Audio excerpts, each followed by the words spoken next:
What's up, everybody? You're very welcome to Tuesday night to late night agenda on the eve of Liverpool's annual beating of Everton in the Merseyside derby. It's a Christmas tradition after all, and we don't like to ruin a good tradition. As you can see, I've got my cans on, and when I've got my headphones on, it usually means I'm joined by somebody, and you can see it by the image there. Now, just to clear this up when we're starting, because people do get confused, it's a still image. Cash isn't on video. She isn't standing there posing in a jacket. This is a still image. Cash, how are you? Come on, just as Manchester City go 3-0 up. Oh, who? It was Rodrigo. Oh, I was not even aware of that player. Who's Rodrigo? The guy they signed from Atletico to come in and challenge Fernandinho for the defensive midfield role. Oh, Rodri. Ah, pardon me. Okay. I was like, who's Sorry, he Rodrigo? says Rodrigo on the back of his shirt. I'm just reading Yeah, that no, out. I know that's his real name. I was like, who is Rodrigo? Oh, okay. Well done, Man City. I am good, thank you, Craig. How are you? And yes, I do not own that jacket, but I wish I did. I didn't buy it. It was like 75 quid, but I really wanted it. You should have got it. You should have treated yourself. Why not? You being a high-flying Londoner now. Yeah, not quite. If you've seen, I mean, you're familiar with Dublin sort of like rental prices. London's kind of the same. So the treats do come, but maybe not in the form of such jackets. Well, there was Maybe actually one day. there was a story out today. Dublin was ranked last in the world in this group of like ease of getting a home or ease of renting, and it was like 84 out of 84 places or something. So it even finished lower down the list than London. So yeah, Dublin's getting quite bad. But thankfully, I'm about 45 minutes outside of Dublin, down in the suburbs, and it's a hell of a lot cheaper down here. I can promise you that. I only I know. imagine London, Mm. like when you said to me you're moving to London, I was like, fuck me. The first thing I thought of was, now, will she be safe? How will she get on? Will she find work? It's like, rent immediately, the first thought in my head. You know, it's one of them things where it's like you sort of like pay like mine's actually not too bad, but you do end up paying probably like one and a half, if not twice the amount you would in most other places, and you sort of take that as the trade off because you look to go and be successful and find a good job and all those things. But yeah, it's definitely a bit of a kick in the teeth, like. Now, I've said this before, I'll say it again. London scares the bejesus out of me. I might be going back over in January to do some more filming with 888, and Oh, yeah, nice. just it scares the shit out of me. Even though I'm only just in and out, it's just so busy. It frightens. Like for a little country boy now like me, London just yeah, frightens the shit out of me. I mean, it is. It's frantic. It's sort of almost like its own, like kind of like, yeah, it's almost its own sort of entity or planet, and it's almost like a lifestyle. It is crazy. Right, let's get into it. Look, lots to talk about. I want to just touch on last night's Ballon d'Or ceremony. I don't want to dwell on it Mm. too much because I'm still quite sad, if I'm being honest, Cash. But I just want to get Mm. your thoughts on. Firstly, we'll start with a positive. Alison Becker winning the Yashin Award, the inaugural Yashin Award for the best goalkeeper. So that's some good news.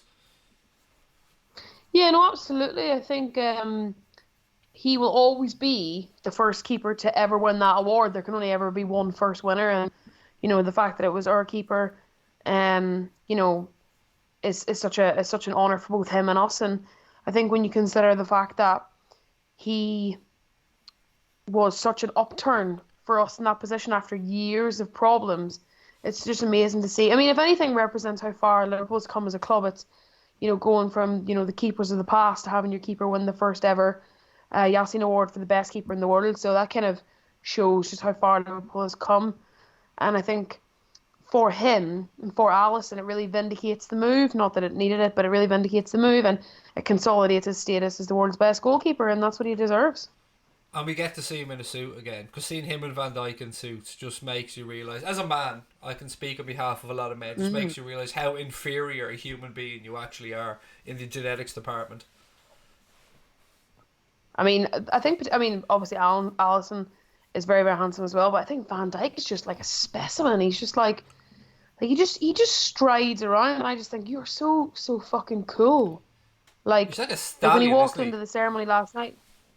Oh, like when he just walked into the ceremony, him and his wife, who he seems like quite devoted to, like they're just so like class looking together. Like I was just jealous, to be honest, and I really liked his suit. Yeah, it was sharp. They were both looking really good, really well, really sharp. And do you know who else looked quite well, quite relaxed? Lionel Messi, the winner of the Ballon d'Or. Want to get your thoughts on that really quickly? Like, it's when you're talking about this, you kind of want to start off, and you feel like you almost have to start off by saying, look, if this was voted for the greatest player of all time, no problem, Lionel Messi, but dot dot dot. Yeah, I think that's actually spot on in terms of the description. Like, it's not for me. It's not an issue with the candidate. It's an issue with a misinterpretation of what the award is for. So no one's doubting Messi's credentials, in terms of being the best player ever. Like, I absolutely love him. I think he's just rewritten, in many respects how the game is played, and he will always be held up in such high esteem as a result of that. But if you apply what the Ballon d'Or is meant to be for, in a literal, using a literal interpretation, it's the best player in the world over the last season. Now, if you actually just look at it, like, Virgil van Dijk won the biggest competition in, European club football in the Champions League, almost took Liverpool to a historic league victory, almost won the what's the name of the cup that he almost won with Holland? What's the name of that new competition? The Nations League. The Nations League, pardon me. Got to the final in the Nations League. And, as we were speaking about before we went on air, single-handedly transformed the club. You said something really interesting in the sense of it's very easy to quantify what Messi does on the pitch and how he affects the game.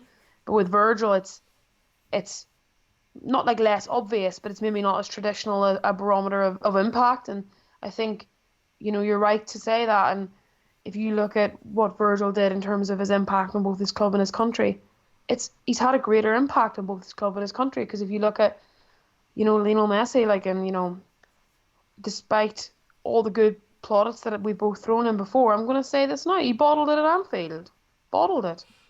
He did. He can't, I want to touch on some cash that Stephen Soar has said there, and it kind of leads me into an article I read earlier on. He said, was reading a good comment saying, because Liverpool had so many players entered, it kind of spoiled the VVD votes. And I read that the votes for Sadio Mane from Africa actually could have swung it. That was a difference maker in what was Lionel Messi's closest ever run with somebody for Ballon d'Or. It was so close in the final vote, and the article I read suggested that if even a couple of the African votes had have gone to Van Dijk, it would have done it. The fact we had so many players doing so well kind of backfired against Virgil.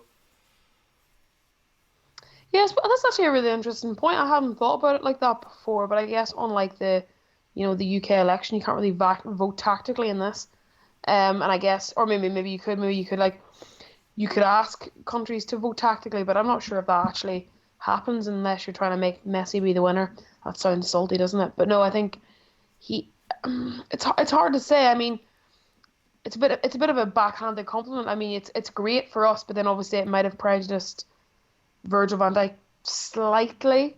But I don't think Virgil would really begrudge his teammates being nominated, particularly because with the African contingent, as you were saying, Sadio Mane and Mo Salah, who came fourth and fifth respectively, I don't think Virgil would turn around and say that they don't deserve to be where they are and maybe possibly higher in the standings. So it's one of those situations that, like, if, as Virgil and all the teams say, it is truly a team game, and I believe that they feel that. I don't think Virgil's going to be losing too much sleep over it, although it is an interesting quirk. Couple of interesting points. Firstly, comment for you. Media Centre Man said Cash needs her own podcast. Very good vlogger. There you go. The Cash Cast. You can have that one straight away. Thank you.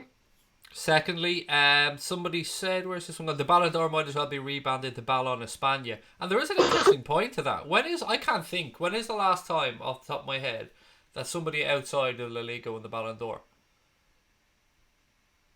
I mean, to be honest, like, I'm going to just admit straight up that I don't know. I can't think either. I'm sure somebody in the chat will let us know, but I'm lost. Who was the last person to win it? Because obviously Modric broke it up last year, and then it was dominated by Messi and Ronaldo for what, like 5-6 years? Michael Owen. People are saying Michael Owen or Cannavaro. Was Cannavaro? It could well be that. Cannavaro was 2003. No. Oh God, that's a good question. I'm getting 3 or 4 different answers. I'm getting different answers. I don't know what. Usually, you'll get a whole plethora of the right answers, but I'm getting Owen, I'm getting Cannavaro, I'm getting, who else did we see there in the list? Kaká, somebody else said. Nedved. Oh, could have been. Hmm. Could be. I Kak could be Kaka. yeah, somebody said Kaká in 03 maybe. So what would be AC Milan? Or 2006. Oh my Andrew God, that's so said Google depressing. it. Kind of a little bit Yeah, busy, Andrew. I'm not gonna lie, Andrea. I'm googling it right now. You know what? 2007, Kaka. That is fucking crazy. That is a long They time, isn't it? they dominated it for 9 years between them, between 2008 and 2017. Lol's Beeb said Ronaldo in 08 was United. Is that true? Or I haven't got it in front of me. No, Zeri, it was it says here with Madrid. He didn't win it when he was at United.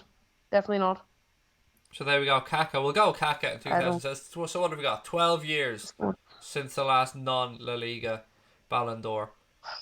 Yeah, it's weird because I mean I can only think that it's because there's a general perception that La Liga is a better technical quality of league and the Premier League is maybe more considered more competitive but a more robust and less skillful, a less skillful league, and there's potentially this lingering perception as to, or not perception, this lingering sort of thing about like that it's more glamorous and that it's a better I don't know, it does feel like a very it does feel like a sort of a bias, but then also people that are, in favor of it would say that it just so happens to be that the two best players, undisputed, of the last decade have both played in La Liga. So it's, if Ronaldo and Messi had both been playing in Serie A or the Premier League, then maybe that league would have dominated. But it's hard to say. There's definitely an element of reluctance to give it to a player who's in a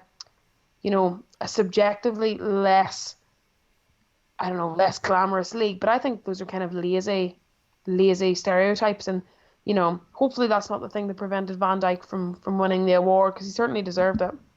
I watched Barca play Atletico the other night, and Messi did pop up with a wonderful goal at the end, but the game was almost played at fucking walking pace at some of the time. I don't know, I can't get into the league. I've tried to watch it. Serie A is boring as fuck. I just can't watch that league full stop. Mm. Yeah, for me, the Premier League's the best league in the world, and I absolutely It is. understand and agree that people are saying that the two best players of a generation happen to be in La Liga. And that is true. There's no arguing that fact. Messi and Ronaldo deserve many of their awards, and yeah, it's just an interesting stat, I suppose, that it's been 12 Mm. years now since it was won in La Liga, and right Yeah, back I agree. to 2007, didn't we say, with Kaká, Yeah, which is interesting. 2007. It was Kaká in 2000 and 2007, and even then, obviously he had to have an absolutely phenomenal season. I want to move on to something, the title of today's stream actually, around Jadon Sancho, which is why a lot of people Mm. are probably tuning in to watch the stream. Jan Agafjortoft, who is a respected journalist these days, former footballer. I do like seeing him interview, particularly interviewing Klopp. He came out on Twitter Hmm. and said, from a good source in Germany, Klopp and Liverpool favourites to get Dortmund player Sancho, and Sancho wants to leave the club already in January. Now, add to this the fact that Jurgen Klopp came out today and said that Liverpool are kind of always ready to move on transfers and refuse to rule out anything for January, really. I'm getting excited, Cash, I'm not going to lie, and I do love a transfer story. I think you're right to be excited in the sense that you would love a transfer story like this. I mean, it wouldn't be, Steve Colker kind of signing in January, like where everyone's like, what the fuck? It would be the type of signing where you would be like, this is, we're already at the top table, but this would be you like getting your napkin, tucking it in, in the sense of it would be an absolute, not a marquee signing necessarily, but I think a signing that would just give you so many options. It would be a signing that would deprive that player of going to so many of your rivals, because he potentially could, because we know he's going to leave Dortmund, and the likelihood is he will come back to the Premier League. It's a signing that I think he would thrive under a manager. He would thrive in the group of players. He would represent not necessarily someone to replace any of the front three, but certainly a younger option, because you have to consider that at some point those players are getting older, etc. and so on. And I think he is just electrifying. And also it would be brilliant to come back and watch him be phenomenal for us, while City like basically let him go for what, like 10 million. So overall, I think much as Klopp is kind of normally reluctant to sanction January transfers, if this respected journalist is saying this, I believe there's definitely credibility to it, and there's no doubt that a player of that caliber, despite his young age and despite his problems in Germany, which I think are partly, to do with maybe his own sort of immaturity, but also to do with the way that he's being coached by Lucien Favre, I think he would just be absolutely brilliant for us. And if you consider the fact that there's a lot of talk about, are Liverpool going to survive this December period? What's their Premier League lead going to look like come January, etc. and so on? Can City catch them? And I think if you're going to look for anything to inject your squad with fresh impetus, it'd be someone like that. Just to go back around to the Ballon d'Or, John Hamilton was saying that according to Wikipedia, in 2008, Ronaldo won it at United. I was with you. I thought he was at Madrid when he won that, but Okay, um, no, fair. Maybe I'm wrong. I thought it was United, or I thought it was so Madrid. Sorry. so 2008, so 11 years. So either thank you for that, John, by the way, and everybody else that googled it. Yeah, Really no, thank you. appreciate your help. To get back to Jadon Sancho, a couple of things on this one. Firstly, the price tag that Dortmund are talking about, they want similar money to the money they got for Ousmane Dembele from Barcelona, which, memory serves me right, is around 140 million euro, something along those lines. Yeah, I think it was 110 million pounds, wasn't it? Something like that. So I yeah, mean, yeah. I know that the exchange rates fluctuate and stuff, but yeah, let's go roughly £100 million plus. Do you think that's a little bit too much? Do you think we shouldn't be worrying about the price as long as the club can afford it? I know sometimes I'm a hypocrite on this. Sometimes I go off the price, and sometimes I just think about, well, look, if the club can afford it, who am I to be concerned with the price? The price won't matter to me when he's on the pitch. Yeah, I think that's the first sort of like side to address, in the sense that and in the sense that if the player turns out to be the acquisition that you hoped, a la Van Dijk and Alisson, the price tag,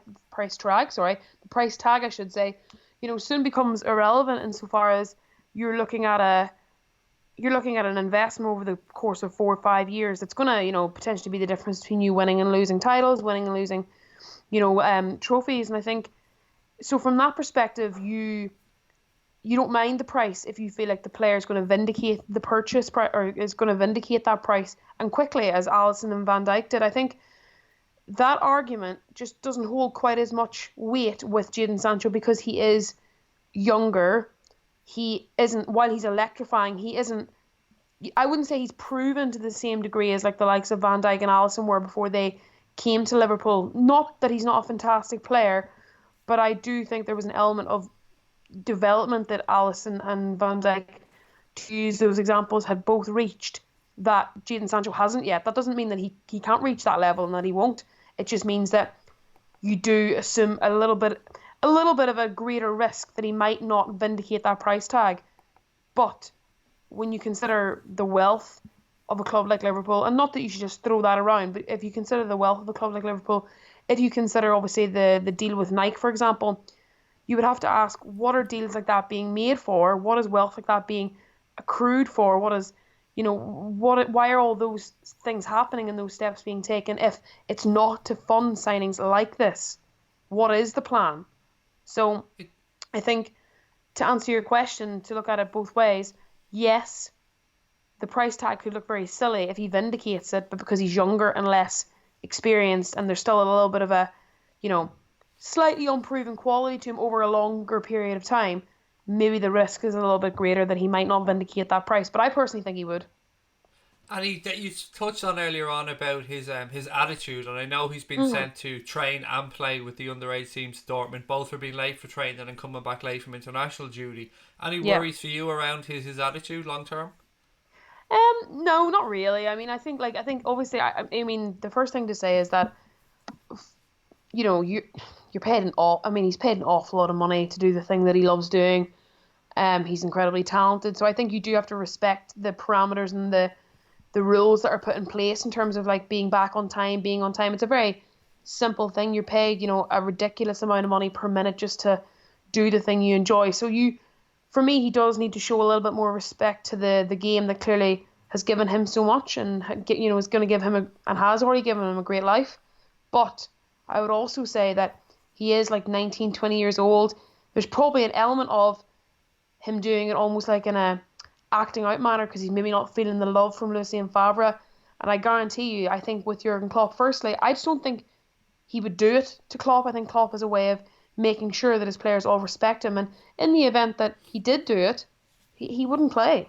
And there would be no issue of, Jadon Sancho wants to leave Liverpool, isn't being treated fairly or being given the crack of the whip. I think the narrative would very much change and be like, he's at the biggest club in England, if not, the world, and he needs to make sure that he's respecting that opportunity to the highest degree possible. So I do think like it's a little bit of an immaturity thing. I don't think it's an overarching like attitude problem, but I do believe that if there are any issues like that, that they would be very quickly eradicated. Otherwise, he wouldn't have the career that he wants. Unbelievably, in the couple of minutes there that we just started raising this subject, it's gone to 4-1 in the Manchester City game. Brady scored. Yeah, Brady scored for Burnley after Mahrez has put Manchester City 4-0 up. How mad football can move so quickly. How long's left? Can't be long. 2 minutes. 2 minutes to go. So consolation for Burnley. That's it. The consolation for Burnley and those that have both teams to score. Be very happy about that if you had a bet on as well. Now here's a question from Genwell. Said how would Liverpool keep Klopp in the future? Thank you for the super chat, by the way, mate.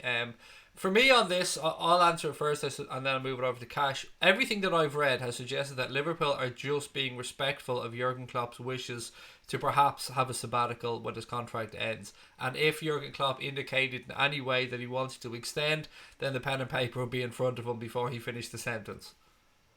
Yeah, I agree with that. I think he's always I actually think it's kind of nice the way his career has gone in the sense of it's been 7, and potentially 7 with us. And like, while I would love him to stay forever, you have to respect the wishes of him as an individual and as a person. He doesn't strike me as someone that's like motivated by money or, I mean, obviously he wants to win trophies, but motivated by like, I don't know, being the special one or whatever. I think there will come a point where he just needs to have a break. And, I think every person would respect that. No matter the fact that managing Liverpool Football Club is an incredible honour, there is definitely an element of emotional and physical exhaustion that must come with such an all-consuming job.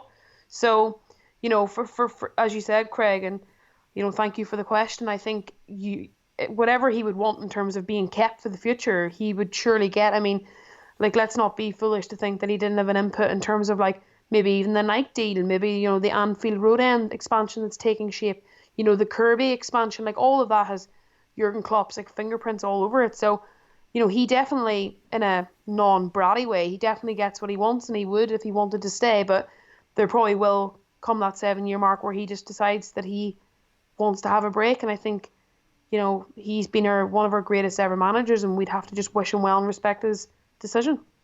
I agree fully with what you've said. Couple more points I wanted to talk about before I let you go, or before we end the stream. Firstly, you touched on the Annie Road extension. There's been a little bit of chatter around this possible 7,000 extra seats, moving Anfield to 61,000 capacity. 16,000 would be the Annie Road end, which would actually make it bigger than the Cop end, which is strange to think about. Yeah. But what are your thoughts on I'm sure you've seen the CGI rendering of what it would look like as well. Yeah, no, I have seen it. I mean, I think it's a no-brainer, really, in terms of like, the construction. I think keeping the Cop as it is, the smallest end, was actually got a real nice like element of nostalgia to it. But also, I think the club have always been really good at that, and the owners are good at that too. They managed to like marry the nostalgia together with the modernization that like any club needs to keep up. And I think the Anfield Road end is the obvious end to expand. We certainly need the extra capacity. It would take us to 61,000. And so long as you can, put the logistics in place without, disturbing the people who live, we need to be mindful of the people that do live in the area. As long as the club can do all that and, implement it in a fair and structured way, I think for me, it's just another sign of what an exciting era we're coming into.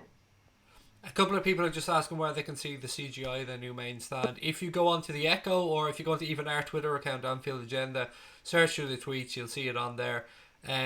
Yeah, it's really easy to find. It's basically like a mini version of the new main stand, the image that I'd seen anyway. And Yeah. had you seen behind, you know the area much better than I, haven't lived there for quite a while. Mm. There's talk about closing the road behind it and turning it into just the road that leads beyond to Stanley Park, and closing it and turning it into a pedestrianised area. I mean, again, I'm not exact. I mean, I do know the street that you're talking about. I don't know if it would have any impact on on houses in that exact area, but I think it just backs onto the park. So if it did, I think that makes sense. I mean, they did the same thing obviously with where the new stand expansion came in. They obviously made that into like a sort of like not like a park area, but like they've made it into quite like a spacious area, and put like a lot of commemorative stuff in, and it makes for a really nice feature. So I think that would make sense because you obviously you want to keep the integrity of Anfield as it was, but it's good to have like some nice kind of like walking space around it, so then you can really get the whole experience, particularly like for families and stuff, because you do see a lot of people that just go to Anfield just to basically be around it. So it's I think it'd be a good idea. The club always do these things really smartly, I think. Yeah, and I have to say that the new club store, the mega store as well, is absolutely amazing. The whole area and the new main stand, the way it's all been paved and stuff like that. As you said, it does add to the experience, and it does. If Mm. it was more pedestrianised, then whilst of course you want to be respectful to the local residents and stuff as well, Yeah. it would certainly add to it. And there's a hotel going there as well. Not from the Eddie Road extension. I think that was already in the plans, as well as cafes and a few other bits and pieces. And I mean, from my first visit over there when I was a youngster to where we are now, it is like night and day. And a quick Yeah. question from Genwell. He wants to know: does Klopp deserve a statue for what he's done? I think he's quite a way away from a statue yet, personally, but there's still time for him to win more trophies, and I think there are figures more deserving in the club's history of a statue than Jurgen Norbert Klopp at this moment in time. That's Mm. my thoughts anyway. Yeah, I mean, I think you're probably right. But if he wins the first league in like 30 years, it'd be very hard to like argue against it. But you're right in the sense of like figures that have had a greater impact potentially over a longer period of time. There certainly are other figures who are deserving. But I guess, I mean, my sort of politically correct argument would be that he probably deserves a statue, but given that so many others do as well, maybe we just don't have space for statues for everyone, and we just appreciate all our legends.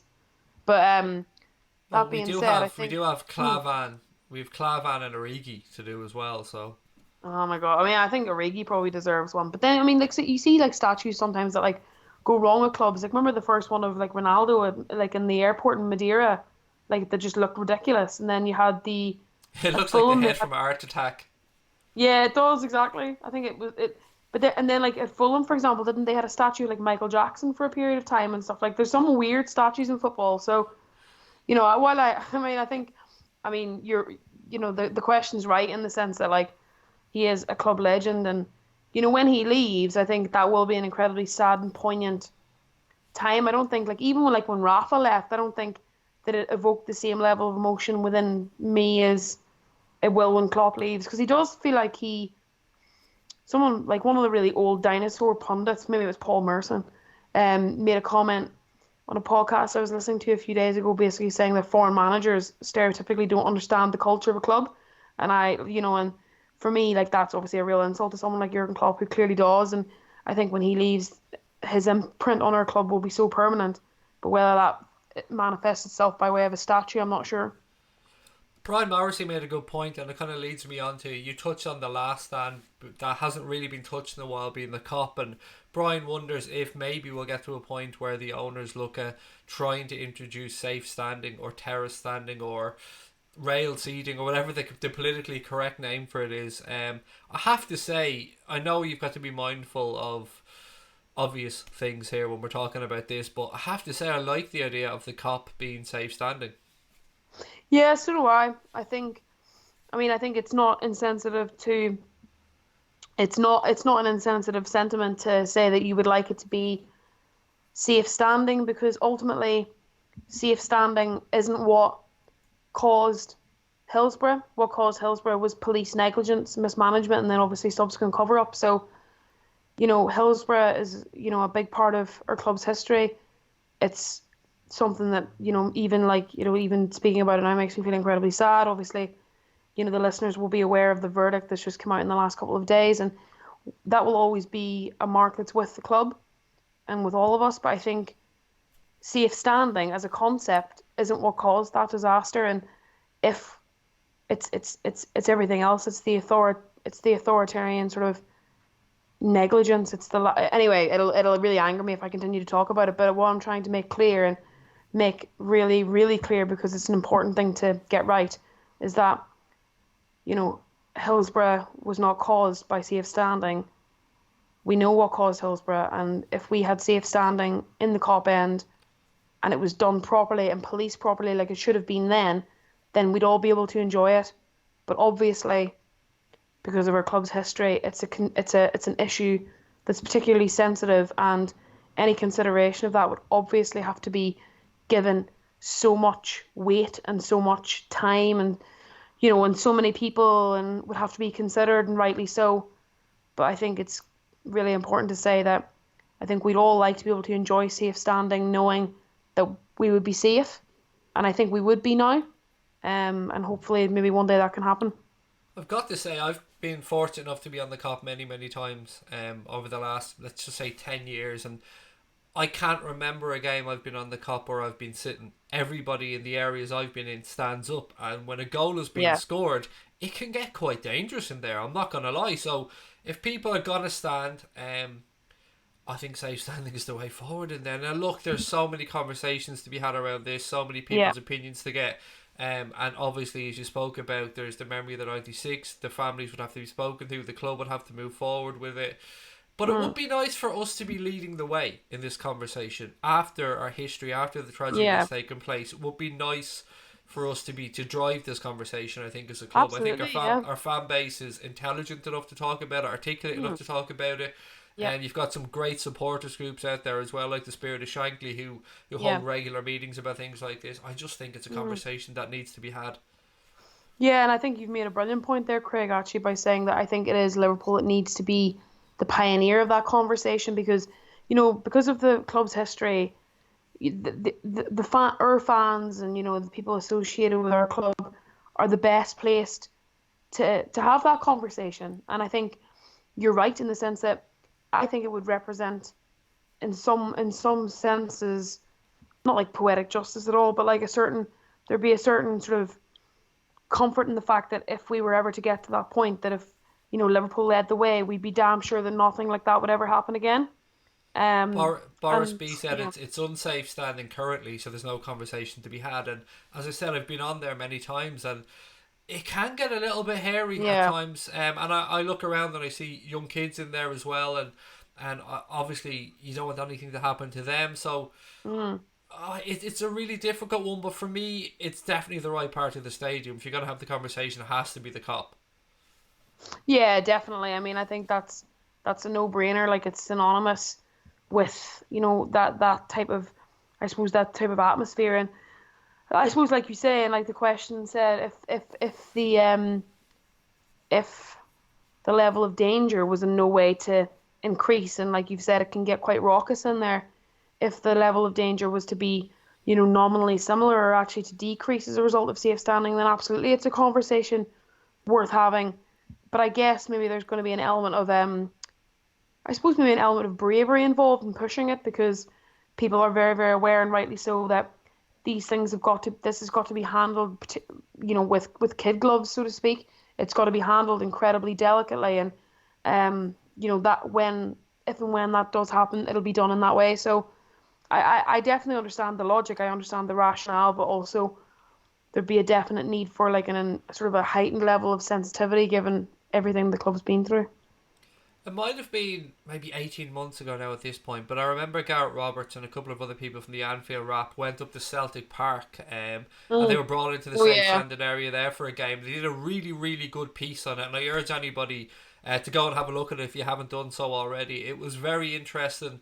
It is in Celtic Park. It's been a great addition to Celtic Park. I know a lot of Celtic fans who who love if they can get into that area, it's their first choice when they go into the stadium. And I have to say, I'm not sure if you've seen the piece, Cash, but for me at the time, I thought they did it magnificently well.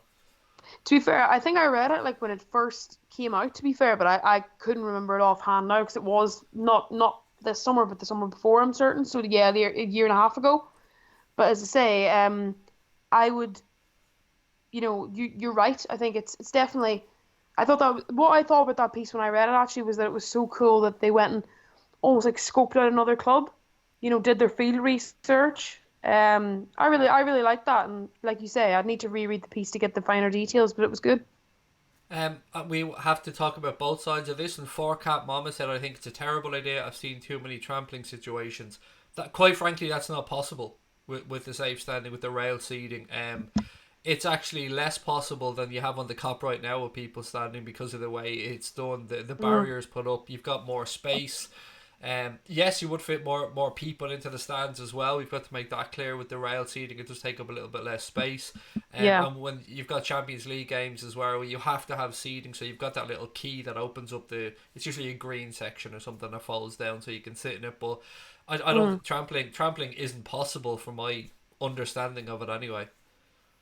No, I don't think so. I don't think so. But obviously, I think it's a valid concern to raise. But as we said before, any such change, all of these potential issues and risks would be documented, and it would be very clear what the implications of safe standing would be, and all of that would be risk assessed, to the highest possible standards. Connor said, make the stand bigger and stick the away fans up and away from the pitch. Perfect. I don't know. I have Like this. Newcastle. I have this worry about sometimes away fans being up so high, and again, it might come back to the memories of me being a younger kid and the England Ireland game that had a little bit of trouble at it, and fans in the upper echelons of the stadium breaking up seats and throwing them down. And I've seen that elsewhere in the world as well. I personally rather see away fans lower down. Now, I'm not saying that away fans are always going to cause trouble. Far from it. 99.99% of the time they could be sound, but I just think I understand the shitty view aspect. You don't want to give them the best view inside the stadium. I completely get that. I don't really like where the away fans are now at the Annie Road end at Anfield personally. I think it's I've been just about either side of them. I've been in the old main stand, just away from them, and I've been on the other side of the Annie Road end as well. And I Yeah. have to say, have you been in the upper Annie Road end? Because it's like looking through a fucking post box trying to watch the game at times. Yeah, it's very restricted viewing, isn't it? It's not ideal. It's Not ideal. awful. It really is awful. One more thing before we finish up tonight that I wanted to have a little chat around, and that is of course the game coming up tomorrow, which we Yeah. haven't touched on yet. I've gone with a starting 11. I'm going to run through for you and see what your thoughts are on it, see if you'd make any changes. Obviously, Adrian has to start off in goal tomorrow. Alisson suspended. Two full backs wouldn't change. Two centre backs I wouldn't change. So that's Yep. Trent, Robbo, Van Dijk, Lovren. I'd Yep. go with Henderson, Genie, Oxlade-Chamberlain, and then the front three. That's as strong as I can think of to go tomorrow. Yeah, I mean, I actually I would agree with that. The only potential thing that he might, I've got funny, oh, I don't know actually. No, I think you're right. I think that's who he will start with, but I would say James Milner will probably feel slightly aggrieved because he didn't feature in the Brighton game, so he might feel slightly aggrieved if he doesn't potentially get to play from the start. But then, who would you drop? I mean, my brother and I were actually talking about this, and like he was saying that he doesn't think Henderson's playing very well at the moment at all. It doesn't have a very defined role. But then again, whether people will agree with that or not is one thing. But also, the loss of Fabinho does mean that Henderson is probably the likeliest candidate to play that role. So I don't know. I mean, I think if the game is away from home, I actually don't think Alex Oxlade-Chamberlain would start if it was at Goodison. But I think because it's at home, he will. Um, What about Naby? yeah, What are your yeah. thoughts on Naby? Doesn't For me, he doesn't get into the midfield at the moment because you don't really. The thing with Naby Keita is that he's obviously a fantastic player, but he's had quite a few niggly injuries, and he hasn't really been able to generate the kind of momentum that he needs to be able to generate to get to become a permanent fixture in the first team lineup. And if you look at his skill set and what he brings to the team, arguably the dynamism, the forward running. Alex Oxlade-Chamberlain's offering that at the moment. So despite, his absolute quality as a player, who would you drop for him, and could you be sure that he would offer what you need him to offer?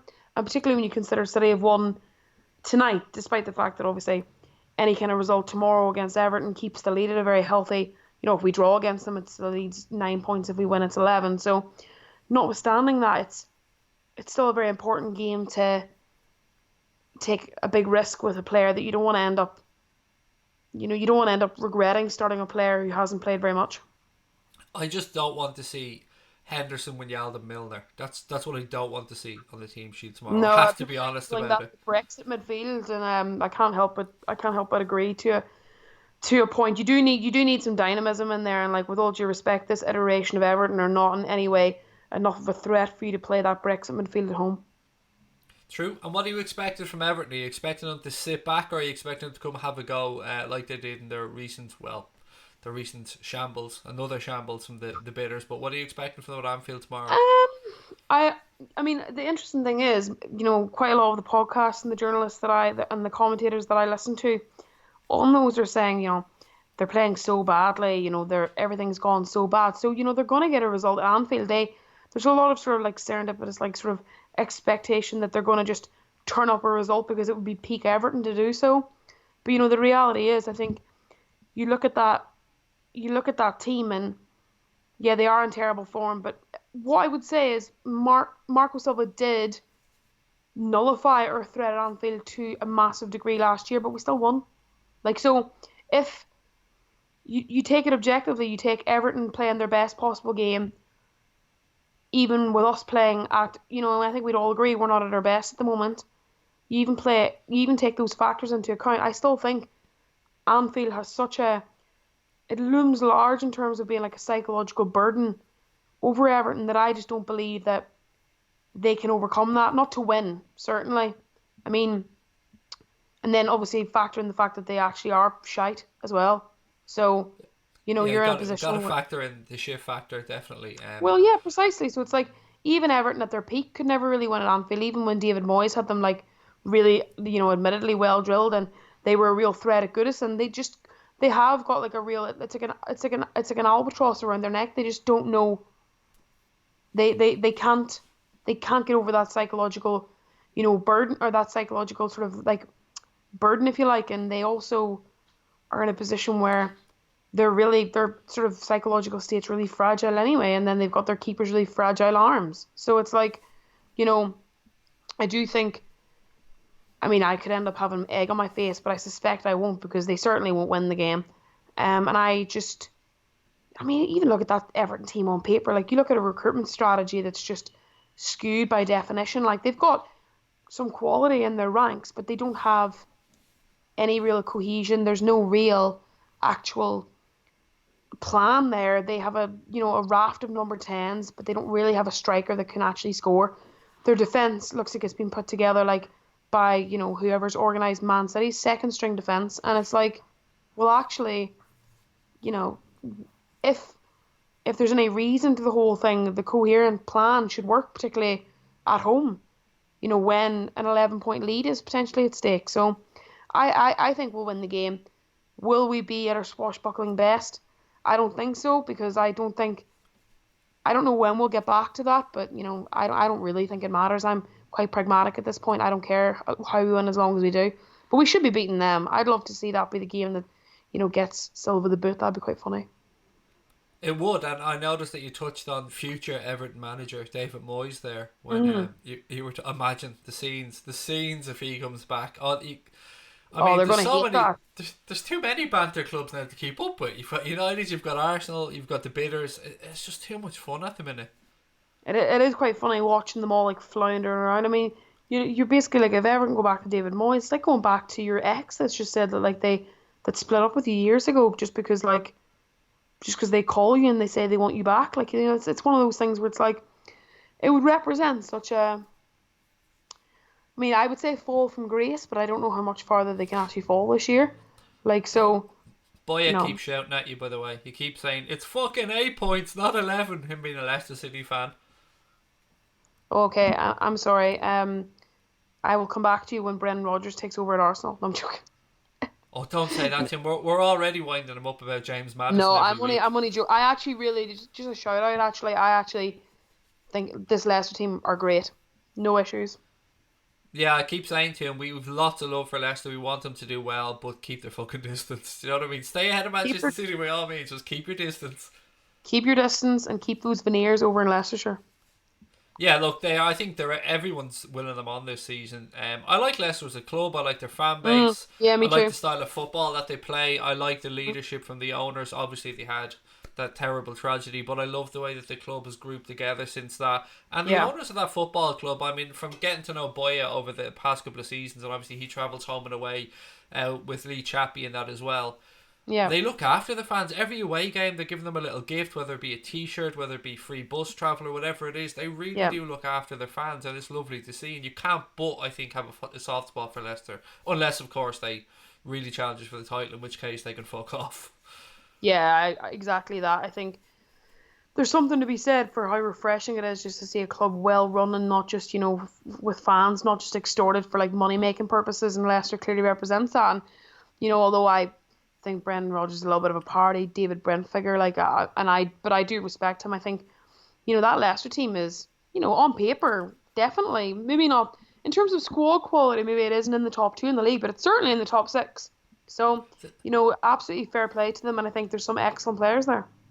The thing about Brendan Rodgers for me, and I'm going to be really honest here, is if you can keep Brendan Rodgers as a coach, don't let him near transfers, get him to sort out his European record, which, isn't great if we're being honest. There isn't very many better managers of young up and coming players out No, there I than agree. Brendan Rodgers. Yeah, I totally agree with that. I think he has this sort of like ability to make players clearly feel like 10 feet tall. He's got that real like, gift of the gab where he can clearly just man manage any player and make them sort of do ultimately what he wants them to do, but also makes them feel like they're part of something and makes them feel like there's real like merit and reason for the way that they are and how they're playing. And there's a lot to be said for that. You look at Unai Emery, and one of the reasons cited for his sacking was that he was a bad communicator, and obviously that's a languages thing, but also like it really is an underrated, an undervalued skill. You look, players are incredibly rich, they're incredibly talented, blah blah blah, but ultimately they're human like everyone else, and they just want to be treated properly and nurtured like any other human being. And I think Brendan Rodgers is excellent at that. Excellent. Yeah, I mean, it annoys me. Look, Rodgers made mistakes at Liverpool. He threw players Yeah, of under the course it did. bus. There are things we can pull him up for, but it does annoy me when people just think that it was all down to Luis Suarez that we challenged in 13-14. I mean, Rodgers had to design a system to get the best out of what we had. And I Yeah. think he doesn't get the credit from some fans. A lot of fans do see, and we all see his faults. He was awful in Europe. You don't go to the Bernabeu and not play Steven Gerrard for a start. Yeah. Yeah, of course. So there were faults there, but I think that season, still 13-14 to me, it didn't finish how we wanted, but Christ, we had some good memories along the way. Yeah, absolutely. And I think you're right to say that he wasn't given the credit because we had such a world class player that was clearly on a fucking mission to get to Barcelona. And no, I'm joking, but he was on a mission, and I think he, he like you say, it's like Luis Suarez had all the skill and talent, but Brendan Rodgers gave him the tools and the infrastructure to make that work. It's like none of that would have like his talent wouldn't have meant as much or been utilized well if Brendan Rodgers hadn't created that framework. So, we have to be honest and give him the credit for that he deserves. And there's something. Obviously, Brendan Rodgers is now, four. Well, how long ago did he leave? Like he's 4, 5, 6 years older. 5 years. How long See, is Jurgen Klopp in charge? I've got memory loss after Brendan Rodgers Oh yeah, left. so Brendan Rodgers In left in between him, 15. Yeah, so, um, so four. He's four, coming up to 5 years older. That does make a difference, and I think he, yeah, he's an excellent manager. He's definitely one of the best British coaches there is. British and Irish. I'm taking that. Sorry, Yeah, you've no, I'm tired. I meant to say like British and Irish. I suppose he would fall into It that British technically is. I umbrella. mean, if we're being going on technicalities, he kind of is. But do you know, I did like having an Irishman in charge of the club. While being a Northern Irishman, I would have taken it. But Mm. um, Yeah, it's tough, and there's just one more thing I want to get your thoughts on before I let you go, and it's Yeah. obviously we're getting to the latter stages of a Champions League group stage. Mm. We've done it the hard way as always. We've left ourselves a bit of work to do. We've got Yeah. to go over to Salzburg. Got to get a point to guarantee our qualification, but I think we should be looking to go over there, pick up the 3 points, and top the group. Albeit it's not going to be an easy game by any stretch of the imagination. Yeah, no, I think that sums it up well. I mean, my view is that you don't want to have to. I think the worst permutation would be if we had to go over there and win just to qualify. But obviously, the fact that we can, I mean, it should be they should have the approach to the game they have to every game. You go and try and win it, and if you can't win, don't lose. So for me, if either of those two things materialize, the team progresses. Now, the thing with Salzburg is obviously they've got Haaland, who's a great player and has set all sorts of records for his contributions in the Champions League so far this season. But for all that Salzburg have been excellent going forward, they are very porous at the back. So for all that our away record in Europe over the last year, 2 years has been somewhat inauspicious and somewhat sort of, well, not impeccable by any means. For all that, we should go there and be able to pose an attacking threat. I think the bigger issue is just the fact that the fixtures are so relentless. It's not that we can't go there and win. It's the fact that we have to go there and win when we've got like a game 3 days before and another one 3 days after. I think that's the bigger consequence, really. But overall, it's never the easy way. And if it led to European Cup number 7, I don't think we complain. Then, of course, we've got the Club World Cup coming up and the whole debacle around the League Cup game against Aston Villa. I Yeah. don't think we've spoken since then. What's your thoughts on that whole situation? I mean, I think ultimately the club have made the best of the bad, a relatively bad situation. I think on one hand we should count our lucky stars that we have two squads that are good enough to go out and play in these competitions. Like what an absolute sort of boost or what an absolute boast of power that is in terms of like you've got two teams that can go out and do the job. I mean but what I would say from the perspective of the actual scenario. I mean, I don't think Jurgen Klopp really cares about the League Cup. But I do think, I mean, it's a nice problem to have, isn't it? It's a nice problem to have, but then I could be, totally revising my view if we go out to Qatar. Is it in Qatar? Or is it in Doha? Yes, In Qatar. in Qatar. They're using Qatar. it as a bit of a warm up instead of the Confederations Cup, I think. Okay. So, I mean, I think from that perspective, it's nice to have, it would be bad to come back from that and be like, okay, well, we went out there, it didn't go particularly well, and now we've got X, Y, and Z injured, and we've missed a league fixture, and we didn't progress in the Carabao Cup, and blah blah blah. But you can only play what's put in front of you, and luckily we've got the firepower and the infrastructure at the club to logistically make it work. Whether we progress in both or any of the competitions remains to be seen. But I think it's a sign of what a behemoth club we are. There probably was no expectation that we'd be in this position, but we are, and we need to try and embrace it. I like what Pep Linders had to say about it. He said to get yourself into this position, you've got to be, doing well, champions of Europe. It's not something that comes around a lot. It's competition, one of the few trophies that Liverpool have never won. And I'd love us to go over there and put that right. Not least because, and I've said this time and time again, I want that sexy ass goal badge on our shirt. Yeah, it is nice, isn't it? I mean, I think you're like if you we for so long we as a fan base and as a club have been waiting to you know shed that tag of you're living off the past, you're living off history. We wanted to shed that tag and get back to being an actual super club that regularly and routinely competes for honours, and we are that now. So you can't have it both ways. You can't sort of resent the participation in extra games and in extra competitions that comes with being a super club, but then at the same time want to be considered in that bracket. You've got to take all the elements that come with it. Is it easy? No. And I can't believe I'm saying this, I agree with Roy Keane. He said in a recent podcast that, winning trophies isn't easy because if it was, sure, everybody would be at it. And that's true. That is true. And one more thing, that was Mm, for you, Brian, by the way. That was for you because I've said one more thing about 9 times now. Just that's quickly, I all want to right. get a score prediction from you for tomorrow's game against the Bitters. Mm, 3-1. 3-1, nice. That's usually my go-to, but I'm going to Mm, keep saying 2-0 every game now till we keep a clean sheet.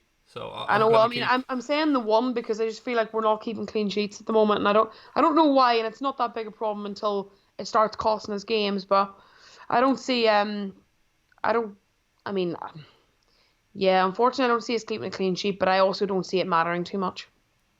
Boy, I put something in the chat, and I'm not sure if you seen this earlier on, but Mamadou Sakho got sent off for Palace for a tackle pretty early on in the game, and there's madly some people defending this on Twitter and that. And for me, it was, I don't know if you've seen this, Cash, it was one of the most No, I haven't blatant seen the red tackle. cards you'll see.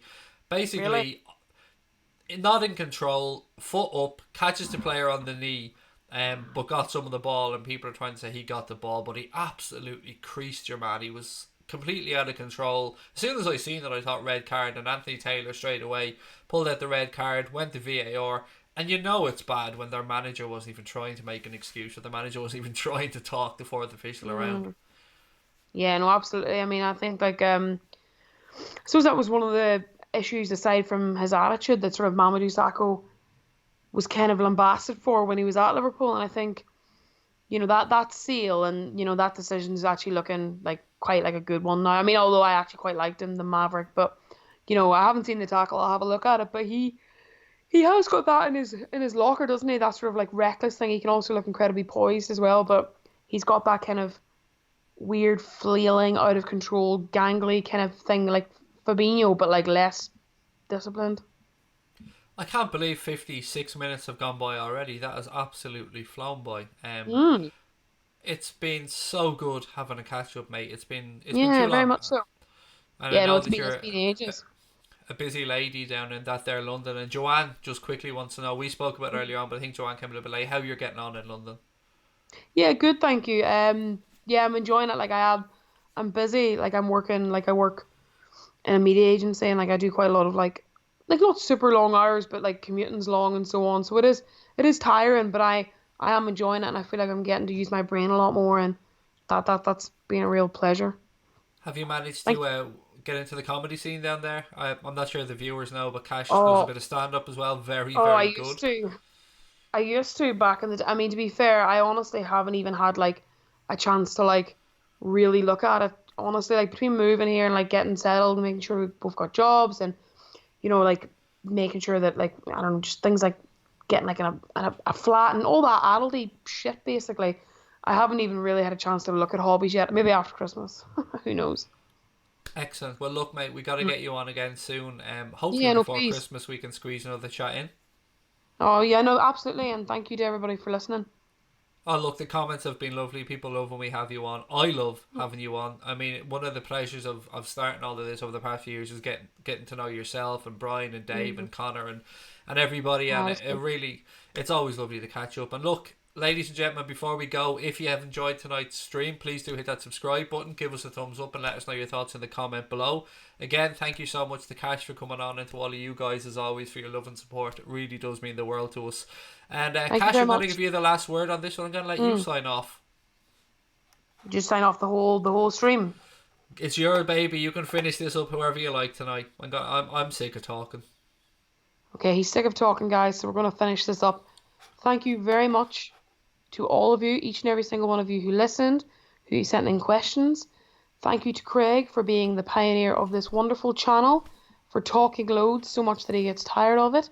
And just thank you for making this a community for all of us. And hopefully, this time tomorrow we'll be basking in the afterglow of a comfortable Reds win over the Blue Shite. And yeah, thank you very much. Craig usually finishes off with "Up the motherfucking Reds." I can't say that as convincingly as him, so I'll just say that you'll never walk alone, and good night.